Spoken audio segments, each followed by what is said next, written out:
zoning classifications and what the property is zoned now, what you're asking for, and I'm not sure you meet the threshold for this particular zoning classification. The intent of this zoning, and these are words from the classification, provide for the location of civic and residential buildings. You have no civic buildings in your site plan. The site should be developed with an interconnected pattern of streets.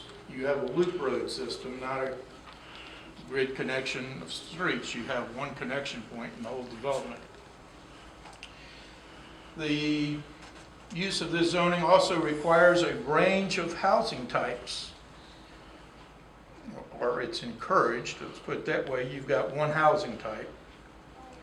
And the design of the buildings should be laid out in such a manner as to center on and around commons and green spaces, which you don't do. And in fact, your buildings rear to rear are so close together.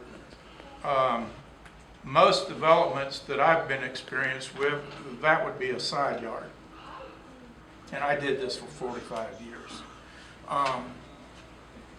So I have issues that I don't see you really meeting the qualifications of neighborhood center. Now, you do or could meet the NR -CD, because again, it's a conditional use to do multifamily.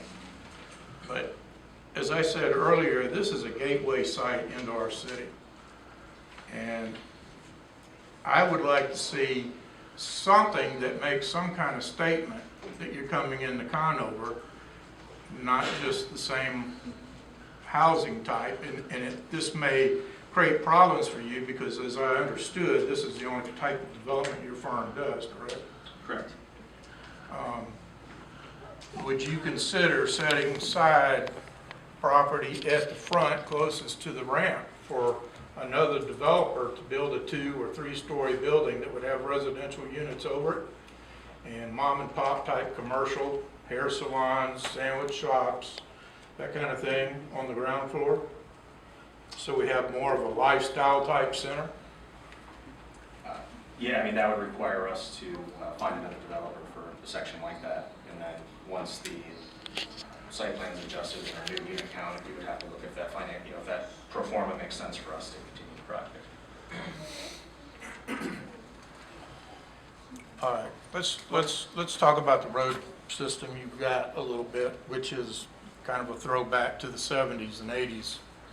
It's really a series of cul-de-sacs. They just have big loops to them. Can we put that up? Is he talking? Yeah, the site plan. Put it up. You got it out there? Sorry. Yeah, go to the other plan. It's easier to read. What you really have there is a series of cul-de-sacs, essentially. You've got one connection tying one pod over to what I would call 2 pods, maybe 3 pods by definition.